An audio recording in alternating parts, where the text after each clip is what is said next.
Nanlalaki ang mata ni Matilda sa ginawa ko. Umawang pa nga ang labi niya sa gulat, pero hindi ko mapapalampas ang ginawa niya kay Jeremy.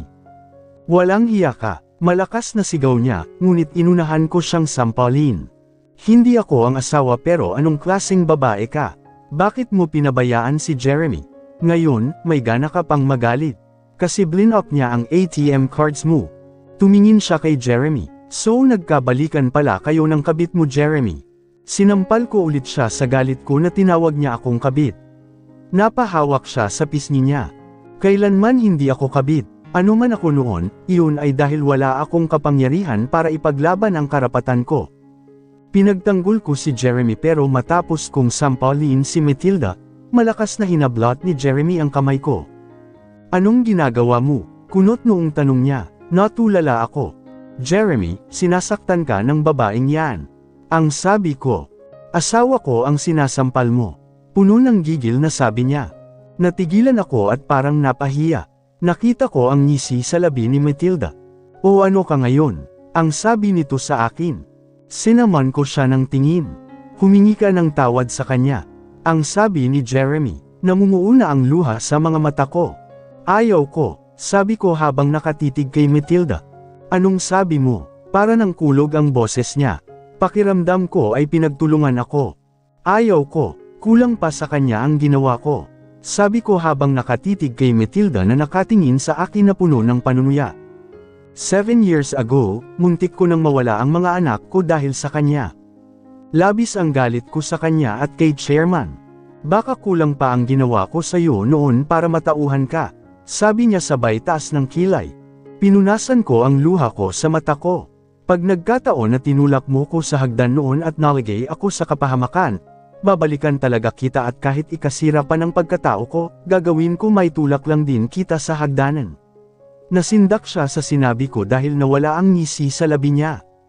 Saan ka pupunta? Sigaw ni Jeremy na nagulat sa narinig tungkol doon sa sinabi ko, pero hindi ko na siya pinansin pa. Lumabas ako ng bahay at dumiretso ng palengke. Naiinis at nagagalit ako sa kanya. Siya na nga yung pinagtatanggol ko, siya pa ang may ganang magalit. Nakakainis. Sobra. Pumunta ako ng palengke at namalengke na lang pero bago yun, kumain muna ako dahil gutom na talaga ako. Hindi ako kumain kanina dahil sa nangyari. Sinadya kong magtagal sa labas, pinapalamig ang ulo ko at nang maayos na ang pakiramdam ko, saka ako bumalik sa bahay ni Jeremy. Madilim pagkababa ko ng taxi. Sobrang dilim ng bahay niya. Alas 5 pa lang naman ng hapon. Pagpasok ko, naabutan ko siyang nasa sala, nanunood ng TV at nasa wheelchair pa rin. Nakita ko ang panlalaki ng mata niya nang nilingon ako. Bakit? Inakala ba niya na hindi na ako babalik dito? Kumain ka na. Medyo nagulat pa ako na tinanong niya ako noon. Tumango ako at nilagay ang mga pinamili ko sa kusina. Uminom ako ng tubig at nilagay sa plato ang 3 kamote na binili ko. Nagtimpla din ako ng juice at dinala iyon sa sala kung nasaan si Jeremy. Kumain ka. Binili ko ito kanina. Ang sabi ko, hindi siya sa pagkain nakatingin kundi sa mukha ko. Bigla niyang hinawakan ang kamay ko nang akmang aalis ako. Anong ibig mong sabihin? Seryoso ang mukha niya matapos niyang banggitin iyon. Ang ano? Tak ang tanong ko. Iyong sinabi mo kay Matilda. Nag-iwas ako ng tingin ng mapagtanto ano ang ibig niyang iparating. Wala iyon, sabi ko. Hindi ko pwedeng sabihin sa kanya dahil malalaman niya. Malalaman niya kung bakit sobra akong galit sa asawa niya. Dahil muntik na akong itulak ni Matilda sa hagdanan noon, habang pinagdadalang tao ko ang mga anak namin ni Jeremy. Wala, aniya, hindi siya naniniwala sa wala ko. Sumagi sa isipan ko ang reaksyon niya kanina, ang totoo ay nasasaktan ako pero wala naman akong magagawa dahil totoo naman ang sinasabi niya, na asawa niya si Matilda. Hindi ako hihingi ng patawad sa ginawa ko kay Matilda, Jeremy. Pero kung nasaktan nun ang feelings mo, I'm sorry.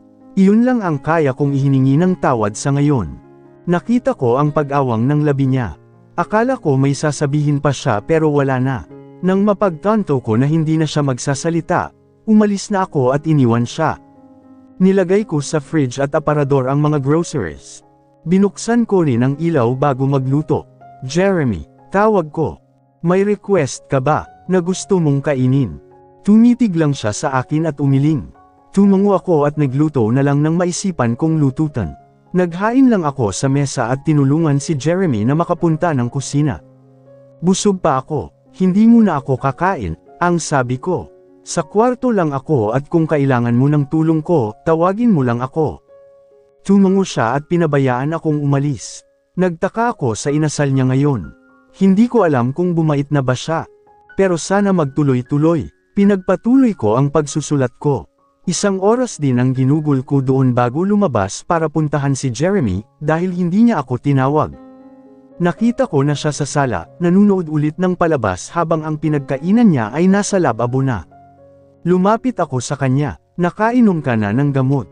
Tanong ko, umiling siya. Teres sa kwarto mo, uminom na tayo ng gamot mo. Sabi ko, hindi siya nagsalita ngunit tumayo siya nang alalayan ko siya. Naninibago ako sa kanya ngayon.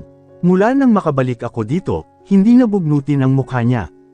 Hindi nakunot ang noo at mahinahon na magsalita. I wonder anong nangyari sa kanila kanina ni Matilda. Gusto kong magtanong pero baka sabihin niya nang hihimasok ako sa buhay nila. Nasa gitna na kami ng hagdan nang bigla siyang nagsalita. Umalis rin siya agad.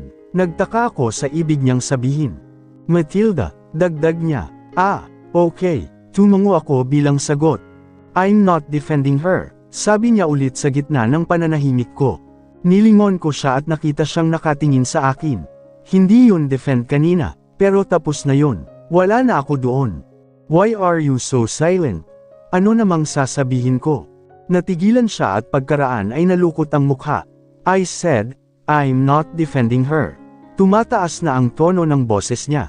Alright, bakit galit na siya? Okay Jeremy, sige na, naniniwala na ako. Ang sabi ko, nilagay ko ulit ang kamay niya sa balikat ko para makaakyat na ulit kami, ngunit hindi siya gumalaw. Nanatili lang siyang nakatayo, kaya nilingon ko siya ulit. Galit na ang mukha niya. Bakit wala kang pakialam? Aniya, hinahanap ko ang logic sa sinasabi niya. Ano ba ang dapat kong gawin? Jeremy, ano dapat ang gawin ko? Ano dapat ang reaksyon ko?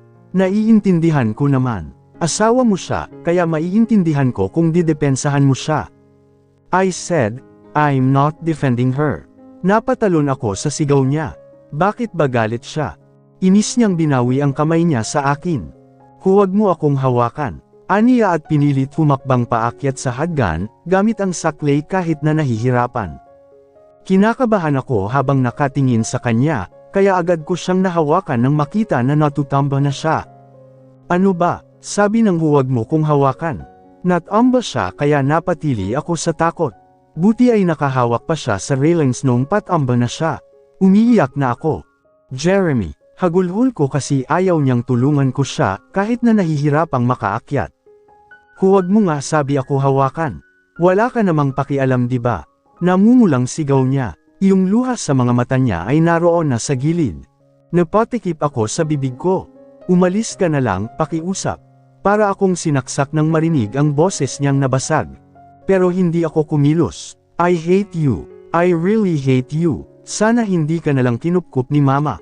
Sana hindi na lang kita nakilala. Napaatras ako. Umiiyak ako habang nakatingin sa kanya, na umiiyak na at nakasalampak sa hagdanan. Para akong mababaliw nun eh. Bakit? Bakit mo naman ako iniwan?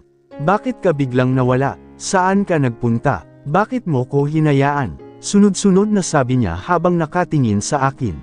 Jeremy, I'm sorry. Iyon lang ang tanging nasabi ko habang umiiyak. I'm sorry kasi inawan ko siya. Hindi ko kayang makita siyang umiiyak, na nasasaktan dahil sa akin. Bumalik ka. Para ano? Para pahirapan ulit ako. Pwede ba? Tama na. Umiiling na ako ngayon. Hindi ko siya gustong pahirapan. Gusto ko lang siyang gumaling. Gusto talaga kitang durugan. Gusto kitang saktan gaya ng ginawa mo sa akin noon. Magpapadurog ako kung yun lang ang paraan para maibsan ang sakit na naidulot ko sa kanya. Tumango ako at lumapit sa kanya kahit pa tinutulak niya ang kamay ko. Niyakap ko si Jeremy ng mahigpit at hindi binitawan, hanggang sa siya na ang bumigay sa kakatulak sa akin. Alright, saktan mo lang ako, tatanggapin ko, basta magpagaling ka Kailangan mong magpagaling, mahinang sabi ko. At ganoon lang ang ayos namin, ako umiiyak habang niyayakap siya, siya umiiyak, habang binubuhos lang ng sakit at dalamhati na kinikimkim niya. Dahil hindi naman perpekto si Jeremy, nakilala ko siya bilang isang broken man na naghahanap ng comfort sa iba. Para sa isang taong kinokontrol ng kanyang ama at binubugbog ng kanyang ama, isang himala na napanatili niya ang kanyang katinuan. Ilang taon naging ganoon si Jeremy, na parang puppet ni Chairman. Ang sabi niya sa akin dati, hanggat hindi ko siya iiwan, masisira niya ang kadena sa leeg na nilagay ng papa niya sa kanya. But what I did, mas hinigpitan ko lang ang cade ng iyon. Kasi kung hindi ko siya iniwan, papatayin ni Chairman ang mga anak namin na nasa sinapupunan ko. Mas naging masungit at tahimik si Jeremy. Pero madalas, hindi niya ako pinapansin. Isang linggo na ako sa kanya at ginagawa ko pa rin ang trabaho ko. Ang alalayan siya sa lahat ng oras. Jeremy, tawag ko nang makapasok ako sa kwarto niya. Gusto mo bang maglakad? Ayaw ko, simpleng sagot niya. Maganda ang panahon sa labas. Hindi na gaanong mainit. Halika labas tayo para ma-exercise mo ang mga paa mo. Binalingan niya ako ng nakamamatay na tingin. Sawa ka na ba na alagaan ako? Kaya atat na atat ka na gumaling ako. Bakit? Gusto mo nang umalis? Umalis ka kung gusto mo. Napaawang ang labi ko sa galit niya. Hindi mo naman kailangan magalit. Tinatanong lang naman kita. Kung ayaw mo, ayos lang. Nang may sarado ko ang pintuan ng kwarto niya, doon lang ako nagpakawala ng isang malalim na buntong hininga.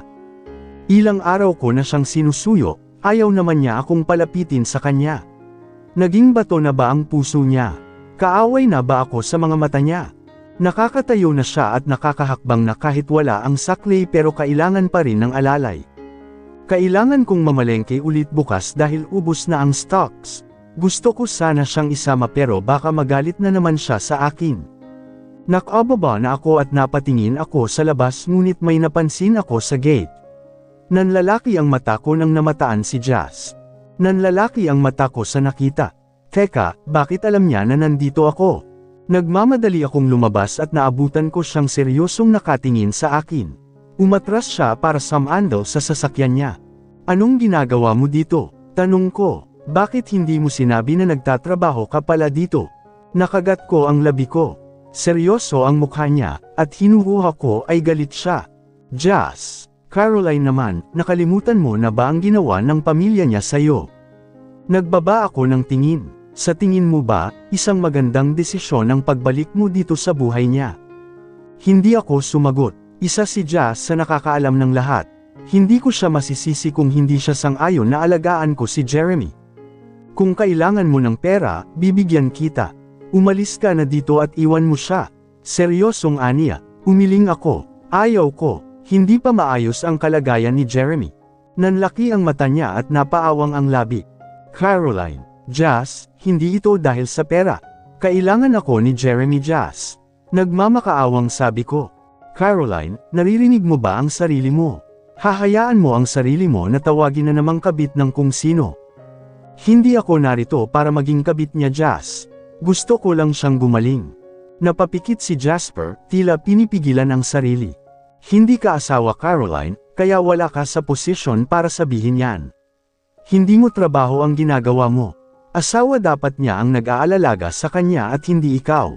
Nasaktan ako nang banggitin niya na hindi ako asawa, pero anong magagawa ko?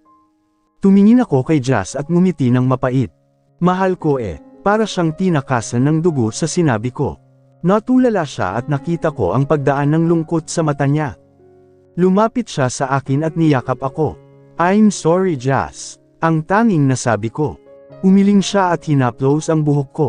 Maghihintay pa rin ako, kahit masakit na, ang bulong niya. Hindi ako napagsalita nang sabihin niya iyon. Alam ko ang nararamdaman niya sa akin, pero hindi ko kailanman sinabi sa kanya na may pag-asa siya. Mas hiniling ko pa na humanap siya ng iba na susuklian ang nararamdaman niya. Babalik na ako ng Barcelona. Aniya, mag-iingat ka dito. Uuwi pa rin ako next 2 months. Thank you Jazz. Mahinang sabi ko. Nang makaalis siya, lumingon ako sa bintana ni Jeremy at naabutan ko siyang nakatingin sa akin na walang ekspresyon ang mukha. Hindi niya narinig ang pinag-usapan namin ni Jasper pero sa mukha niya, pakiramdam ko ay iba ang iniisip niya. Pumasok ako at pumunta ulit sa kwarto kung nasaan siya. Nasa bintana pa rin siya, nakatingin lang sa labas. Tumikim ako. Jeremy, ano, yung nakita mo si Jasper? Hindi siya lumingon o sumagot. Kilala niya si Jasper dahil ka-boarding mate ko iyon dati. Nagpaalam lang siya kasi aalis na siya bukas dahil babalik na siya ng Barcelona. Lumingon siya sa akin. Naibaba ko ang paningin ko sa mga paa ko. Hindi ko siya boyfriend o asawa. Nauutol na sabi ko. Hindi ko rin alam bakit importante sa akin ang iniisip niya. Hindi ko rin alam bakit nagpapaliwanag ako. Basta ang gusto ko lang malaman niya ay walang namamagitan sa amin ni Jasper. I see. Bakit? Sino ba ang asawa mo? Nakagat ko ng mariin ang labi ko. Sinabi ko kay attorney na may asawa ako. Siguro nasabi niya kay Jeremy ang bagay na iyon. Na may asawa na ako. Ah, iyon ba yung EJ? Kinabahan ako nang banggitin niya ang anak namin. By the way, he called. Nanlaki ang mata ko at napatingin sa kamay niya kung saan hawak niya ang cellphone ko. Naiwan ko na naman. Kumabog ng mabilis ang puso ko at nagmamadali akong lumapit sa kanya para kunin ang cellphone ko na hawak niya. Anong nangyari? Tumawag ang anak ko. Sinagot ba niya? Bakit para kang nakakita ng multo? Kunot ang noo niya habang nakatitig sa mga mata kong gulat na gulat. Sinagot mo ba? Napalunok ako. Kinakabahan ako sa magiging sagot niya. Yes. Nanginginig na ang mga hita ko nang sumagot siya ng yes. Ano? Anong sabi mo? Lumapit ako sa kanya. Kulang ang salitang panginginig. Nalaman na ba niya? Bakit mo sinagot? Nalukot ang mukha niya, tila nalilito. Bakit? Bawal ba? Kagat ko ang labi ko. Tinitigan ko ang mukha niya. Mukha namang hindi niya nahalata na bata si EJ. Hindi nga ba? Mali ba ang hinuha ko? Hindi ba niya natunugan? Kinakabahan na talaga ako. Bakit ang tagal niyang sumagot? Inoobserbahan lang niya ako. Kulang na lang ay umiyak ako sa harapan niya ngayon. Anong sinabi mo sa kanya? Yumigting ang panga niya kasabay ng pandidilim ng mukha. Hinawakan niya ako sa kamay ng mahigpit. Ngunit hindi ko na yun inalintana, dahil importante sa akin ngayon kung anong sinabi niya sa anak namin o nagkausap ba sila. I told him that you're a slut kaya dapat iwan ka na niya. I think he was too stunned to speak up. Aniya sabay ngisi. Ano? Para akong nanlamig sa sinabi ni Jeremy. Tumulo agad ang luha sa mata ko na ikinagulat niya. No, masasaktan si EJ o kahit na sino sa lima sa sinabi niya. Ganyan ka ba katakot ngayon na baka iwan ka ng asawa mo? Nanunuyang sabi niya. Don't worry, magkikita din tayong tatlo. Malalaman niya kung gaano kababa ang napangasawa niya. Dagdag ni Jeremy. Nakagat ko ang pangibabang labi ko. Tinalikuran ko siya at nilayasan sa kwarto niya para tawagan si Daph. Si EJ ang may hawak ng spare phone ko para matawagan nila ako magkakapatid. Ngunit hindi ko alam kung sino ang nakausap niya sa mga anak ko. Oh Carol, napatawag ka. Tanong ni Daph matapos niyang sagutin ang tawag. Kasama mo ang mga bata. Nanginginig na tanong ko. Yes at natutulog na sila ngayon sa biyahe. Biyahe, saan kayo? Pinasyal ko sila sa plaza kanina but pauwi na kami dahil maggagabi na. Wala bang nagsumbong sa kanya? Napindot lang ba yun ni EJ kanina? Daph, si EJ may hawak ng cellphone ko kanina. Hindi ko napansin. Bakit? Baka napindot lang. Kasi kung narinig ng isa sa mga anak ko ang sinabing iyon ni Jeremy, baka nagsumbong na sila kay Daph. Wala naman. Sige na, mag-iingat kayo dyan. Ang sabi ko. Pinatay ko na ang tawag at bumantong hininga. Kamunti ka na iyong kanina. Kung walang sinabi ang isa sa lima kay Daph tungkol sa sinabi ni Jeremy, then maybe baka na-dial lang nila ang numero ko. Tumayo ako mula sa pagkakasalpak sa hagdanan at sa pag-angat ko ng tingin, nakita ko ang mukha ni Chairman na nagulat rin sa presensya ko. Kapapasok lang nila, kakahinga ko lang kanina, panibago na naman. Anong ginagawa mo ditong babae ka? Bumalik sa akin lahat ng mga ginawa niya sa akin dati. Nasa likuran niya si Miss Miranda na nanlalaki rin ang matang nakatitig sa akin. Nagbalik ka pa talaga dito. Lumayas ka, hindi siya aalis. Umalangaw-ngaw ang boses ni Attorney Mildred sa likuran. Agad akong nilapitan ni Attorney at itinago sa likuran niya. Anong kabaliwan ito Mildred? Ikaw ang nababaliw Robert, bakit mo papaalisin si Caroline? Dahil sisirain na naman ng babaeng iyan ang buhay ni Jeremy. Napapikit ako sa sinabi ng chairman. Siya ba ang sumire sa buhay ng anak mo, Robert? O ikaw? Hindi ba ikaw ang kumontrol sa buhay ni Jeremy? Napaawang ang labi ni chairman. Nanlalaki pa ang mata niya sa sinabi ng asawa niya. Ginagawa ko ang lahat para sa ikabubuti ng anak ko Mildred at iyang babaeng pinuprotektahan mo. Pinipilit niyang sinisira ang mga plano ko para kay Jeremy. Isa siyang kabit, isa siyang salot. Malakas na sinampal ni attorney si chairman na ikinasigaw ni Miss Miranda. Ang lakas ng loob mong sabihan siya ng salot at kabit. Hindi ba may kabit ka rin naman? Binalingan ni chairman si attorney ng isang nakamamatay na tingin. Paalisin mo yan. Dinuro ako ni chairman. Ngunit hindi gumalaw si attorney. Hindi siya aalis. Hinir ko siya para alagaan at alalayan si Jeremy. Sinusubukan mo ba ako Mildred? Iyang kabit na yan. Hindi siya kabit. Pagtatanggol ni attorney sa akin. Alam mong siya lang ang babaeng minahal ng anak mo na pilit mong hinahadlangan. Napatitig ako kay attorney. Alam niya talaga ang namamagitan sa amin ni Jeremy dati. Nasaan si Matilda? Huwag mong ubusin ang pasensya ko Mildred. Nababaliw ka na. Matagal nang ubos ang pasensya ko sa iyo Robert. Ina ako at alam ko ang ikabubuti sa anak ko. Sa takot kong tanggalan mo siya ng mana, hinayaan kitang kontrolin siya pero ngayon, hindi na. Magpapakaina ako kay Jeremy. Nanggagalaiti na sa galit si chairman. Hindi pa tayo tapos. Pagbabante niya sa akin bago umalis. Nang makalabas siya ng pintuan, humarap sa akin si attorney. Mabuti nalaman ko kaagad na pupunta dito ang baliw kong ex-husband. Aniya sa akin habang yakap ako. Pasensya ka na Caroline. Ayos lang naman po ako attorney. Hayaan na po. Balita ko sinampal mo raw ang asawa ni Jeremy. Tanong niya matapos niya akong yakapin. Hindi naman siya galit, in fact natutuwa pa nga. Huwag kang mag-alala, nasa likod mo ako.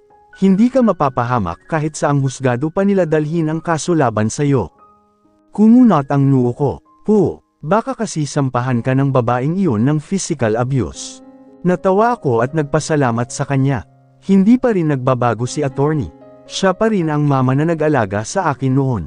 Kung gaano kabait si attorney, iyon naman ang kabaliktaran ng ugali ni Jeremy. Nang tumingala ako para tignan ang kwarto niya, nakita ko siya na nakadungaw lang sa amin. Pinapanood niya lang pala kami na nagkagulo, hindi man lang siya nagsalita. Anong ginagawa mo dito ma? Tanong ni Jeremy sa itaas.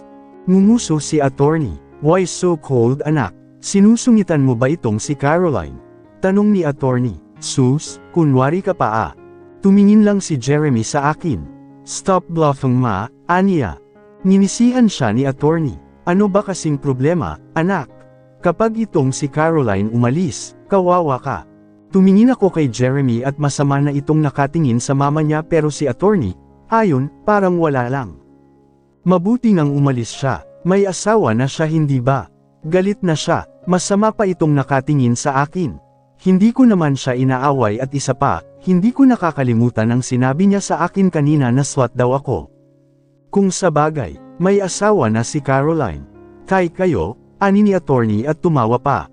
Mas lalong hindi na may pinta ang mukha ni Jeremy. O gabi na rin. Uuwi na rin ako. Ang sabi ni attorney sa amin. Umakyat muna siya sa itaas para puntahan si Jeremy. Malapit ka nang makalakad anak. Naigagalaw mo na ang mga paa mo. Nakangiting sabi ni attorney pero si Jeremy ay hindi man lang nagbago ang ekspresyon ng mukha. Ibig sabihin noon, kung maayos na siya, pwede na akong umalis. It looks fine but the pain's still there. Hindi pa ako magaling ma. Sabi ni Jeremy na sa akin naman nakatingin. Napao ang bibig ni attorney, at dumungaw sa akin. Mukhang magtatagal ka pa hiha, kasi hindi pa pala magaling si Jeremy. Ngising ani ni attorney. Hindi ko alam kung anong pain ang ibig sabihin ni Jeremy. Pain sa binti niya, o ibang pain. Kung pwede ko lang kunin ang sakit na tinutukoy niya, gagawin ko. Nga pala, next week bibisita ako sa eskwelahan ulit. Gusto sana kitang isama. Napatingin ako kay attorney na seryosong nakatingin sa anak niya. You know what anak, I met a kid in St. Lawrence School. Kinabahan ako nang banggitin ni attorney ang eskwelahan kung saan nag-aaral ang mga anak ko. Siguro kilala ni Caroline itong batang tinutukoy ko. Sabi ni attorney sabay lingon sa akin. Nakangiti siya at sobrang gone ng mukha niya. Sino po? Kinakabahan kong tanong. Remember the day we met here? Well, yung araw na iyon, there's a kid approached me, and offer me his sandwich. Gawa daw iyon ng mama niya. He's so cute and adorable. Hilaw akong ngumiti. Estudyante iyon ni Kelsey eh. Baka kilala mo. Lagot na talaga. Nanlalamig na ako sa pawis. Si EJ ba ang tinutukoy niya? Kasi naaalala ko na sabi ni Kelsey nakita niya si EJ nakausap noon si attorney. Bakit mo nabanggit ang tungkol doon ma? Kunot noong tanong ni Jeremy.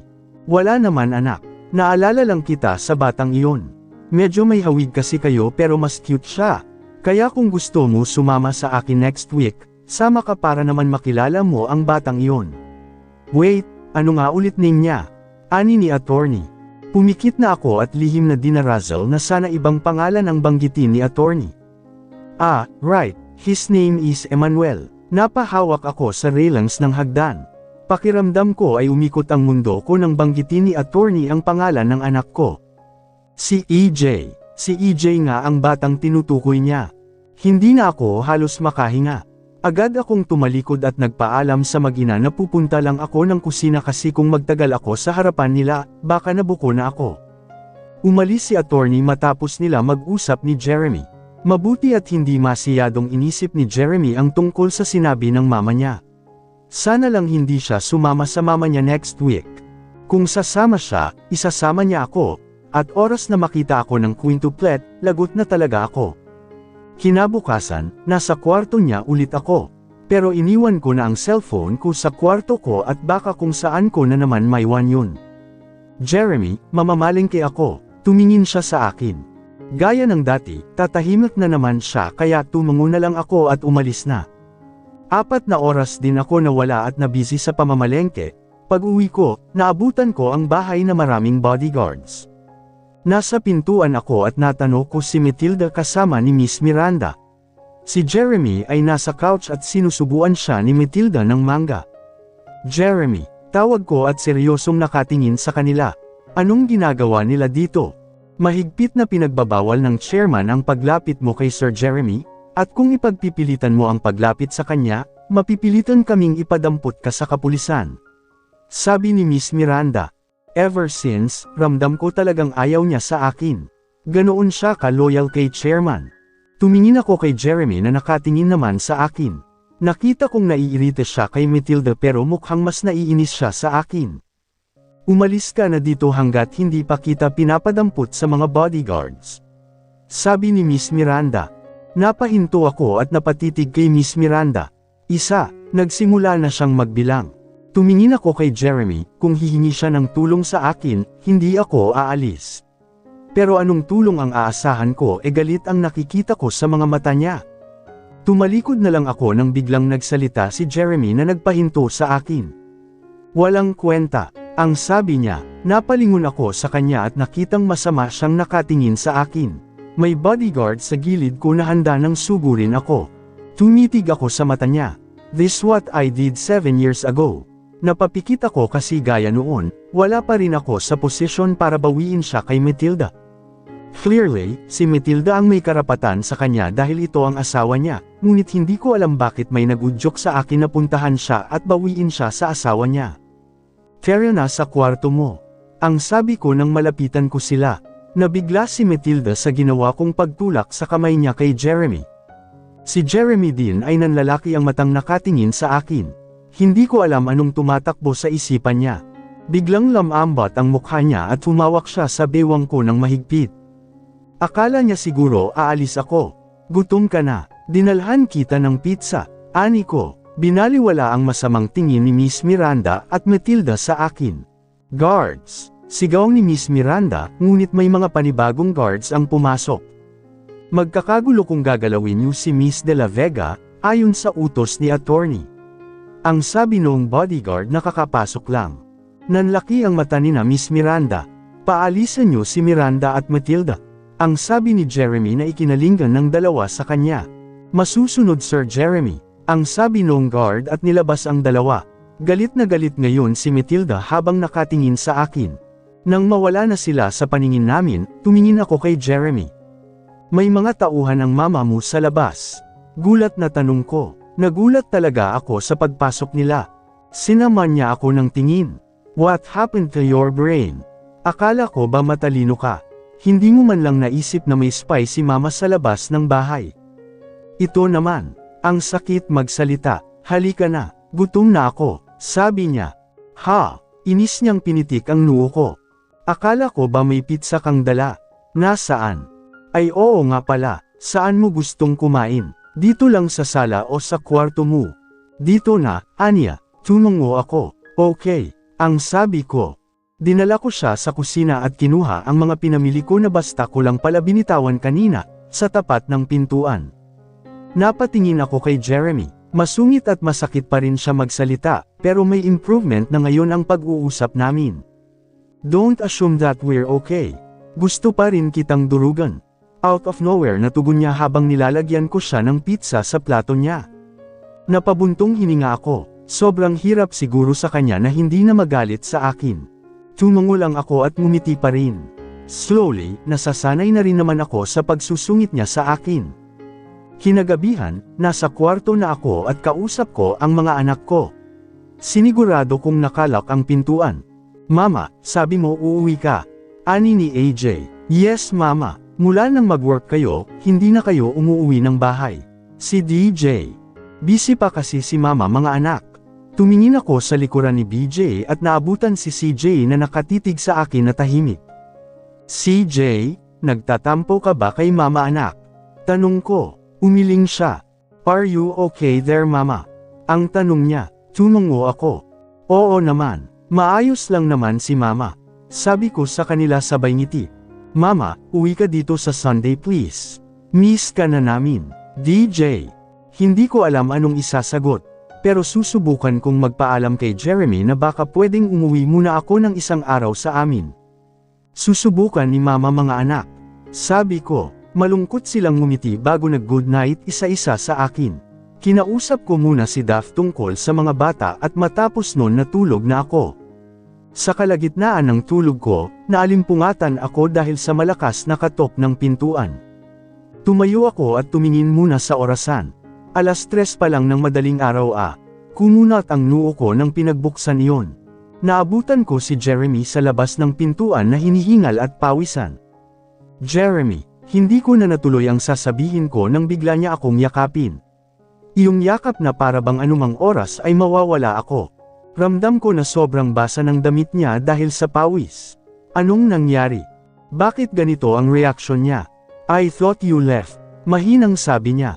Niyakap ko siya pabalik. Ramdam ko ang mabibigat niyang hininga na tumatama sa leeg ko. Nanaginip marahil siya. Nandito lang naman ako Jeremy. Hindi ako aalis. Bulong ko habang pinapakalma siya. I hate that dream. Puno ng gigil na sabi niya. Nasa gilid na ang mga luha sa mata ko. Mula nang makabalik ako, first time ko siyang nakita na nag-alala na baka iniwan ko siya. First niya akong yakapin ng ganito kahigpit. Terrace sa sala, inom ka muna ng tubig. Ang sabi ko, hinawakan ko siya sa kamay. Naroon pa rin ang pag-aalala sa mukha niya. Ano kayang pinaginipan niya? Kita ko ang butil ng pawis sa noo niya.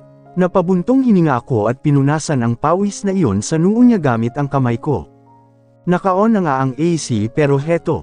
Kinuha ko ang kamay niya at naramdaman ko ang pagpisil niya sa kamay ko ng mahigpit. Hinigit ko siya pababa ng hagdan. Nakakalakad na siya paunti. Lumingon ako sa kanya at naabutan siyang nakatingin pa rin sa akin. Ngunguso ako. Ano kaya ang iniisip niya? Kinuhanan ko siya ng isang basong tubig. Matapos niyang uminom rin ako. Huli na nang ma-realize ko na ang basong ginamit niya, ang ginamit ko sa pag-inom. Antok ka pa, matulog ka muna ulit, maaga pa. Ayoko, ang sabi niya, samahan mo ko sa sala. Dagdag nito. Kumunat ang noo ko nang makitang dahan-dahan niyang hinakbang ang paa niya papunta ng sala, at hindi binibitawan ang kamay ko. Inupo niya ako sa gilid ng sofa at dahan-dahan siyang humiga sa mga hita ko. Natulala ako sandali sa ginawa niya. Bumalik sa alaala ko ang mga panahon na ganito siya sa akin. Iyong hihiga sa lap ko o isasandal niya ang ulo niya sa dibdib ko at pakikinggan ang heartbeat ko. Naging emotional ako habang nakatingin sa mukha niyang nakapikit. Na-miss kong gawin ito sa kanya. Sobrang miss ko na siya. Kasi mula nang makabalik ako, ngayon ko lang naramdaman ang Jeremy na nakilala ko dati. Hindi matigas, laging malambing sa akin. Haplasan mo ang buhok ko. Gusto kong matulog, halos pabulong na aniya. Tumango ako at dahan-daw ang sinukle ang buhok niya, tipong hinihele ko siya. Nagmulat ako ng mata nang maramdaman ko na may kung anong bagay ang dumampi sa gilid ng labi ko. Nang magmulat ako ng mata, nakita ko si Jeremy na mahimbing na natutulog sa hita ko. Nasa sofa pa rin kaming dalawa ngayon. Jeremy, tawag ko sa kanya. Nagmulat siya ng mata. Akala ko babangon ulit siya, pero nagulat ako nang makitang pumikit ito. Matutulog ulit siya. Nakagat ko ng mariin ang labi ko. Wala ba siyang plano na tumayo? Tumayo ka na Jeremy, magluluto na ako. Ang sabi ko sa kanya. Tapos kailangan pa niyang maligo. Nakasimangot ang mukha niya nang umupo siya sa sofa. Maayos na ang pakiramdam mo. Ang tanong ko. Wala naman akong sakit. Pagsusungit niya, ngumuso ako. Balik na naman yata kami sa dati. Luto ako Lomi. Gusto mo, Lomi, not the quick chow, right? Naitikom ko ang labi ko sa sinabi niya. Naalala pa niya yun. Masarap naman yung quick chow ah. Sabi ko, pinipigilang matawa. Ayaw niya sa quick chow. Sinaman niya ako ng tingin. Natatawa akong lumapit sa kanya at itinayo siya. Maligo ka na muna, luto lang ako. Ang sabi ko sa kanya. Help me to go upstairs. Utos niya. Tumango ako at hinawakan siya para alalayan papunta sa itaas ng kwarto niya. Tinignan ko muna siyang nakatayo nang makapasok na kami. What? Panunuurin mo akong maligo? Namumula akong nag-iwas ng tingin. Hindi naman ako pervy, sabi ko sa kanya. Nang may sarado ko ang pintuan ng kwarto niya, hindi ko mapigil ang hindi minjety. Sana ganito na kami lagi. Is it too much dear Almighty? Nagluto ako ng lomi at kanin. Nang balikan ko si Jeremy, nakaligo na siya. Ainalalayan ko ulit siya makababa, dahan-dahan lang. Gumagaling na ang paa mo. Sabi ko, nalulungkot. Humigpit ang pagkakaakbay niya sa akin matapos kong sabihin iyon. Are you leaving? Mahinang tanong niya. Tumingin ako sa kanya. Do you want me to? Hindi siya sumagot. Hindi ko alam kung gusto ba niyang umalis ako o hindi. Kumain lang kami ni Jeremy habang ako ay nagkikwento sa mga kaganapan ko sa palengke kahapon. Hindi naman siya nagsasalita pero alam kong nakikinig siya. Sa susunod, kapag kaya mo na talaga maglakad, sama ka sa akin ah. Mamalengke tayo. It's my dream dati pa na magkasama tayong mamalengke eh. Nakangiti kong sabi habang kumakain. Nawala ang ngiti ko. Teka, anong sinsabi ko? Really? Is that your dream? Napatingin ako kay Jeremy. Nagsalita na siya. Leon lang ang sinagot niya sa lahat sinabi ko. Nadulas ako ah. Ano, hindi ko na matuloy ang sasabihin ko, pero hindi naman nakatakas sa paningin ko ang bahagyang pagngiti ni Jeremy. Kumain na lang ako. Nang matapos, inasikaso ko ang mga papeles na sinend sa kanya ni Miss Miranda, at binasa sa kanya ang konteksto ng bawat dokumento. Kaya naman niyang basahin, gusto lang niya akong pahirapan. Hinihingi niya ang pirma ko ngayon. Ani ni Jeremy. Ako na lang ang maghahatid sa opisina mo. Sabi ko, tumingin siya sa akin, nag-aalangan. Don't worry, ibibigay ko lang naman ang documents kay Miss Miranda at uuwi rin ako dito. Alam kong importante ang pirma niya sa mga documents na sinend sa kanya via email, kaya isasadya ko na lang. Babalik ka, hindi ba? Tanong niya. Nagulat ako sa sinabi niya. Takot ba siyang hindi na ako babalik? Tumango ako. Oo naman, injured ka pa eh. Pagbibiro ko pero sumimangot lang siya. Ito naman, hindi mabiro. Dinala ko na ang documents sa office ni Jeremy. Pinapasok agad ako ng guard matapos makita ang sealed envelope na hawak ko. Alam niyang galing iyon kay Jeremy. Nakasuot ako ng pang-office na damit. After all, kinatawan ako ni Jeremy sa mata ng lahat ngayon. Si Miss Miranda, tanong ko sa isang empleyado. Caroline, kumunat ang noo ko. Bakit kilala niya ako? Si Julie ito, tanda mo pa. Nanlalaki ang mata ko. Hala, oh my. Hindi ko inaakala na magkikita pa tayo. Oy, kamusta ka na? Ayos lang naman. Ang sabi ko, napatingin siya sa envelope na hawak ko. Galing kay Sir Jeremy. Anya, tumango naman ako. Napaawang ang labi niya. Hala, totoo pala, tanong niya na ipinagtaka ko. Ang ano? Oy, Caroline, huwag ka sana magagalit ah. Bakit? May nangyari ba? Kasi Caroline, balita ulit ngayon dito na may kabit daw si Sir Jeremy. At ayon sa rumors, ikaw daw yun. Totoo ba? Nawala ang ngiti ko matapos niyang sabihin iyon. Kabit, ako. Pero huwag mo na isipin yun. Aniya nang mapansin ang itsura ko. Ah, sige, alis na ako ah, sabi niya at umalis na. Hindi ko alam kung anong mararamdaman ko matapos malaman iyon. This is what happened 7 years ago. Ganitong ganito. Iyong mapanghusgang tingin nila sa akin. Na akala mo ay may ginawa akong kasalanan sa kanila. Excuse me, nasaan si Miss Miranda? Tanong ko sa isang utility employee. Tumitig siya sa akin na parang kahit siya ay sinasabing isa akong kabit. Nasa conference room. Aniya at umalis. Tumungo ako at taas noong pumasok sa conference room na nasa top floor.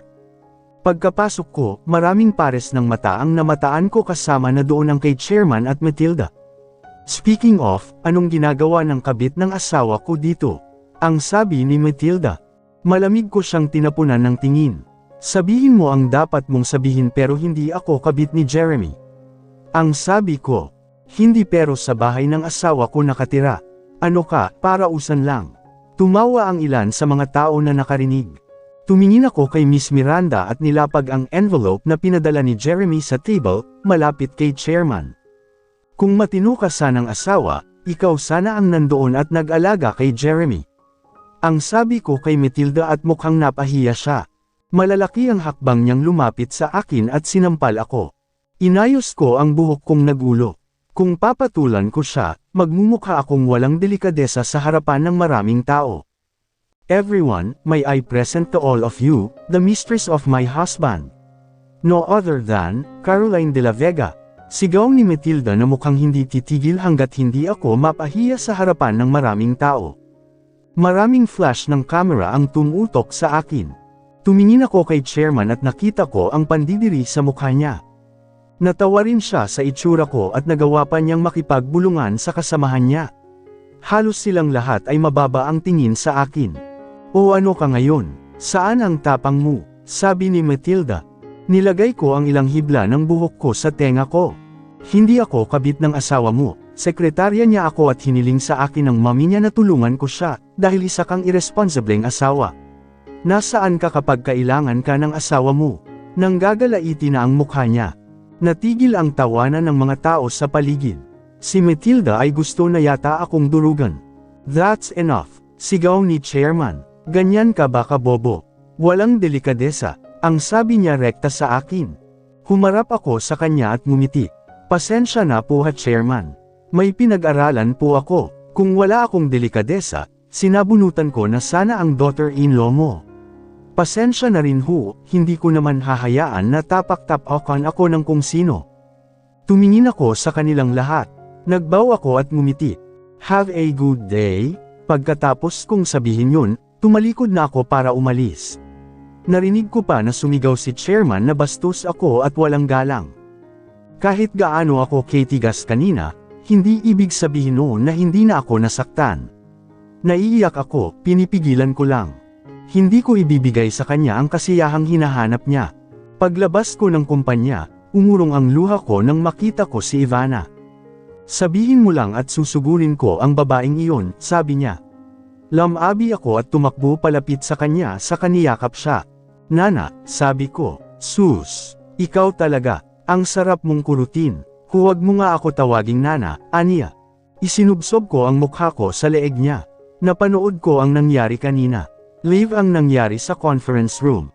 You did great, I'm so proud of you, bulong ni Ivy sa akin. Tuloy, tumulo ang luha sa mata ko. Umiiyak ka pa rin ba? Napatigil ako nang marinig ang boses ni Nathan. Paglingon ko, nakita ko siya na nakasandal sa sasakyan niya at nakangisi sa akin. Nate, nakauwi ka na. Akala ko nasa barko ka pa. Bakit parang ayaw mo akong umuwi? Natatawang turan niya. Lamabi ako at tumakbo sa kanya para yakapin din siya. Yumugyog ang dibdib niya nang ipulupot ko ang kamay ko sa bewang niya. Gusto mo ba ng pretend boyfriend? I'm on it, ang sabi niya. Umiling ako, natatawa na. Mapapatay ako ni Daph, sabi ko. I guess siya pa ang mag-push. She understands your situation at siya pa nga yung galit na galit sa chairman noon, natatawang sabi niya. Sila ni Daphne ang nagkatuluyan at ikakasal na sila. Kung noon, dating stage sila, ngayon, malapit na silang ikasal. Hindi na Nate, kaya ko naman. Well, yeah, Bal told me how brave you are. Napalaki mo nga ang 5 nang ikaw lang mag-isa, aniya. Oy Terra na, doon na natin pag-usapan yan sa bahay, ang sabi ni Ivana. Umiling ako dahil mag-isa lang si Jeremy ngayon. Mauna na kayo, hindi pa ako pwedeng umuwi. Bakit? Tak ang tanong ni Ivy. Doon ako tumutuloy kay Jeremy. Hindi naman sila nagulat sa sinabi ko. Mukhang alam na nila bakit na kay Jeremy ako. Hindi ba pwedeng umuwi ka muna? Tanong ni Nathan. Oo nga Caroline, hinahanap ka ng mga anak mo. Magpapalam pa ako kay Jeremy, sagot ko. Nag-aalala silang tumingin sa akin. Sabay sana tayong uuwi pero sige na nga, kumunat ang noo ko. Hindi pa ba kayo nagpapakita sa bahay? Tanong ko. Hindi, kanina pa kami nakarating ng Cagayan de Oro, at sinadya ka lang namin dito dahil napanood kita sa live kanina, sabi ni Ivy. Mag-iingat kayo, ang sabi ko. Hindi na ako nagpahatid sa kanila kasi iba naman kami ng dadaanan. Pagka-uwi ko sa bahay ni Jeremy, naabutan ko siyang nakasandal sa labas ng pinto. Jeremy, tawag ko. Nanlalaki ang mga mata niya nang makita ako at agad na lumapit, kahit pa hindi pa niya may hakbang ng maayos ang mga paa niya. Sorry not agal. Bigla niya akong hinila at kinulong sa mga braso niya, dahilan kung bakit naputol sa ere ang sasabihin ko. May masakit ba sa'yo? Ang tanong niya. Nagulat ako. Paano mo nalaman? Nagtatakang tanong ko. Lev, ikling sagot niya. Nang kumalas siya ng yakap sa akin, agad niyang ikinulong ang 2 pisngi ko sa palad niya. I saw you. Sinampal ka dito, sabi niya sabay haplos sa pisngi kong sinampal ng asawa niya. Tumitig ako sa mga mata ni Jeremy. Puno iyon ng pag-aalala. Does it mean, okay na kami, na napatawad na niya ako? Thank you, mahinang sabi ko. Nagangat siya ng tingin sa akin. Thank you dahil nag-alala ka sa kagaya ko, para siyang natauhan sa ginawa niya. Nabitawan niya ako at napaatras. Nag-guilty lang ako, ang sabi niya. Tumungo ako. Ayos lang iyon. Nag-alala ka pa rin. Salamat. Lumingon siyang muli sa akin. Pinagkunutan niya ako ng NO. Anong binabalak mo? Tanong niya na nagpalito sa akin. Anong ibig mong sabihin Jeremy? Naguguluhan kong sabi. Hindi ba may asawa ka na? Aniya, hindi ako nakapagsalita. Bakit ka ganyan? Bakit gusto mong mag-alala ako sa'yo? Bakit gusto mong maging maayos tayo? Anong balak mo? Balak mo bang paikutin ako ulit? Hindi siya galit, normal lang ang boses niya pero may laman ang bawat mga salita. Jeremy, nakakatakot ka, alam mo ba iyon? Napatigil ako. Kasi pakiramdam ko, may masama kang binabalak. Pakiramdam ko, gusto mo lang akong paikutan, paibigan at saktan ulit. Walang biro iyon, lahat ng sinasabi niya, totoo. Did I confuse you? Mahina hong tanong ko. Yumigting ang panga niya at lumingon sa akin. Yes. Nagbaba ako ng tingin. Hindi ko alam ang sasabihin. I'm sorry. Tumawa si Jeremy. Tawang puno ng panunuya. Pero alam mo kung ano ang nakakatawa. Aniya kaya tumingin ulit ako sa kanya. Kasi kahit alam kong baka niloloko mo lang ako, heto at nagpapadala pa rin ako. Pagkatapos niyang sabihin iyon, tinakbo niya ang distansya namin at siniil ako ng halik sa lobby.